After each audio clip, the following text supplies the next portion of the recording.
Mr. English University. Aim to learn English and speak fluently. Hey, English listeners. Welcome to the SkillUp English Podcast. I'm Remy, joined by my wonderful co-host Ryan. And today, we're diving into one of the most nerve-wracking interview questions ever. Why should we hire you? And before we jump in, if this podcast is helping your English grow, please share it. Tell your friends and help the SkillUp English Podcast family get bigger. Because honestly, every single one of you keeps us going every day. So, Ryan, let me ask you something. Have you ever been in a job interview where everything was going smoothly and then suddenly, boom, the interviewer drops that one question on you? Oh, absolutely. Why should we hire you? I still remember the first time I heard it. My brain just completely went blank. Right? It's like your mind goes on vacation at the worst possible moment. Exactly. And the strange thing is, it sounds like such a simple question, but most people have absolutely no idea how to answer it well. And that's exactly why we're here today. By the end of this episode, our listeners are going to walk into any interview and completely own that question. Love that energy, Remy. So let's start from the very beginning. Why do interviewers even ask this question in the first place? Great starting point. See, when an interviewer asks, "Why should we hire you?" they're not just making small talk. They want to know one thing. What makes you different from everyone else? So it's basically their way of saying, sell yourself to me. Convince me you're the right person for this role. Exactly. Think of it like this. Imagine 10 people are applying for one job. The interviewer has been listening to the same generic answers all day long. They want someone who stands out. So if you just say, I'm hardworking and passionate, you've basically said nothing because everybody says that. Yep, "I'm a hard worker" is probably the most overused line in interview history. So what should someone say instead? Where do they even start? Well, first, you have to understand the difference between skills and qualities. Let's break that down. Okay, so what's the difference exactly? Skills are things you can actually do, like coding, data analysis, writing, or public speaking. Qualities are about who you are, like being reliable, creative, or a great communicator. And a strong answer should include both, right? Absolutely. You want to say, "I have the skills to do the job, and I have the qualities that make me the right fit for your team." So it's not just what you can do, it's also how you do it and who you are while doing it. Exactly. And here's another key thing. Your answer must be relevant. Don't just talk about anything and everything. Focus on what that specific company actually needs. So tailor your answer. Don't give a one-size-fits-all response. Right. Research the company before the interview. Know their values, their goals, and then connect your skills directly to their needs. Okay, so now let's talk about the most common mistakes people make when answering this question, because I've seen some pretty cringe-worthy answers out there. Oh, where do we even begin? Okay, mistake number one, being too vague. Like saying, I'm a good team player and I love challenges. That tells the interviewer absolutely nothing specific. Right. Vague answers don't paint a picture. You need to give real details, actual examples from your life or work experience. Mistake number two, being too humble. Some people downplay themselves so much that they practically talk the interviewer out of hiring them. Oh, yes. I mean, I don't have much experience, but I try my best. No, please don't do this. This is a job interview, not a confession session. And then there's the opposite problem, being arrogant, saying things like, "I'm the best candidate and no one else can do this job like me." Yeah, confidence is great, but arrogance is a massive red flag for any interviewer. The sweet spot is confident humility.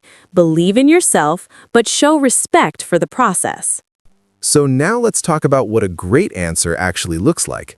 I heard you have a formula for this. I do. I call it the SVR method: skills, value, and relevance. First, state your top skills. Second, show the value you bring. Third, connect it directly to the company's specific needs. That's clean and simple. Can you give us a real-life example? Of course. Let's say you're applying for a marketing position. You could say, I have 5 years of experience in digital marketing, and I helped my previous company grow their online audience by 40%. I know your brand is focused on expanding its social media presence, and I believe I can bring that same growth to your team. Wow, that answer is specific, confident, and directly tied to what the company wants. That's powerful. Notice how it wasn't just about the person, it was about what the company gains by hiring them. That's a total mindset shift. You're not begging for a job, you're offering a solution to their problem.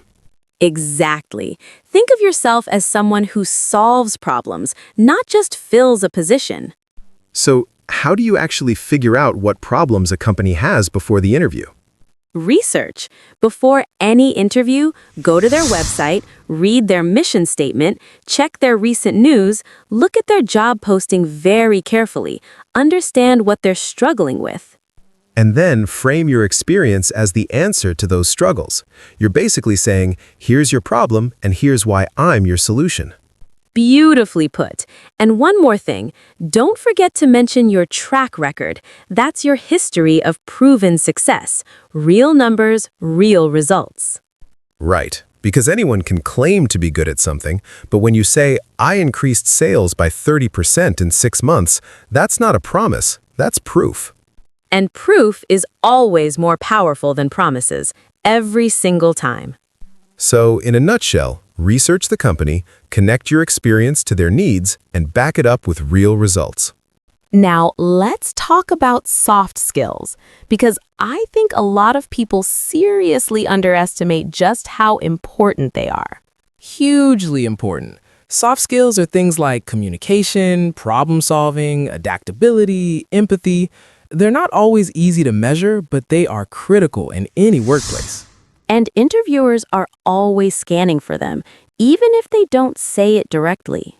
You can teach someone a technical skill, but you can't easily teach someone to be reliable, collaborative, or emotionally intelligent. So when answering, why should we hire you, it's very smart to mention at least 1 or 2 soft skills with a real story behind them. Like, I'm known for staying calm under pressure. During a major product launch at my last job, our lead developer quit 2 days before the deadline. I stepped in, coordinated the team, and we launched on time. That tells a story. That answer shows soft skills in action, not just empty words, but real proof. And it's memorable. Interviewers hear hundreds of answers. A good story sticks with them long after the interview is over. Okay, so let's talk about some extra tips that can really sharpen your overall interview performance.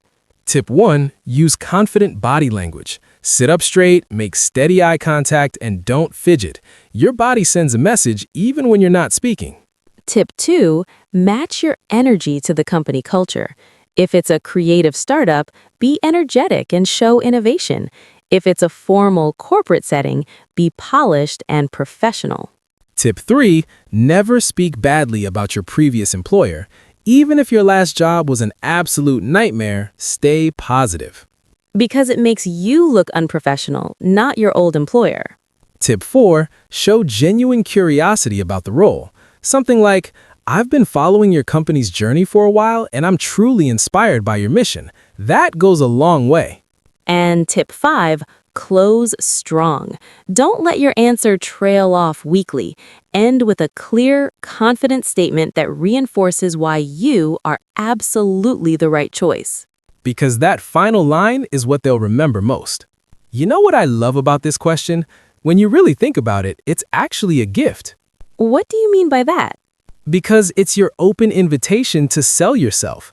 Most of the interview, the interviewer controls the direction. But this question, this one is your moment to take the stage. Oh, I absolutely love that perspective. You're right. It's basically the interviewer saying, go ahead, impress me. And instead of feeling scared, you should feel ready, prepared, excited even. And here's a little secret. Interviewers want you to do well. They're not trying to trick you. They're hoping to find the right person. So help them find it in you. That's such a reassuring thought for anyone who gets nervous before interviews. Nerves are completely normal, but preparation transforms those nerves into pure confidence. So go home, practice your SVR answer, prepare your stories, research your company, and walk in like you already belong there. All right, it's time for one of my absolute favorite parts of every SkillUp episode. Rimi, take it away. Yes. Okay, listeners, let's go through 10 powerful words, idioms, and phrases from today's episode. And I'll give you example sentences so you can actually use them in your real life. Number 1, bring something to the table, meaning to offer something valuable or useful in a situation. Example, she brings years of leadership experience to the table, which is exactly what this team needs. Number 2, track record, meaning a history of past achievements or results. Example, he has an impressive track record of delivering projects on time and under budget. Number 3, stand out, meaning to be clearly more noticeable or better than others. Example, her creative portfolio really made her stand out from all the other candidates. Number 4, tailor as a verb, meaning to adjust something to fit a specific purpose or person.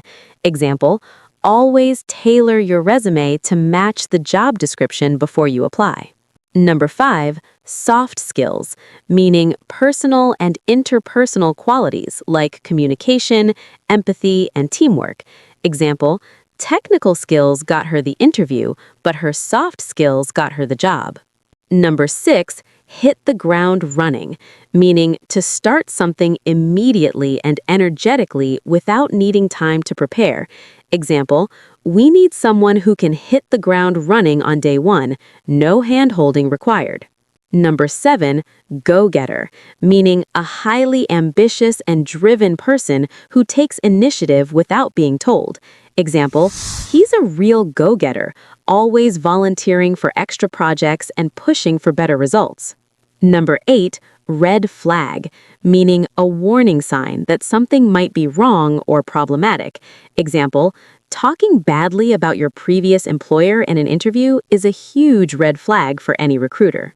Number 9, in a nutshell, meaning in just a few words, to summarize something concisely. Example, in a nutshell, my skills and experience make me the ideal candidate for this role. And number 10, meaningful contribution, meaning a significant and valuable effort that makes a real, lasting difference. Example, I don't just want to fill a position, I want to make a meaningful contribution to your team's goals. Wow, every single one of those phrases could actually come up in a real interview situation. Exactly. Save them, practice them out loud, use them, and you will sound like a natural, confident English speaker in no time. All right, and that's a wrap on today's episode of the SkillUp English Podcast. Remember, the next time someone asks you, why should we hire you, you smile, take a breath, and you completely own that answer. You are capable, you are prepared, and you absolutely deserve that seat at the table. Thank you so much for being here with us. Share this episode, grow our beautiful family, and keep showing up, because the SkillUp English Podcast is nothing without incredible listeners like you. See you next time.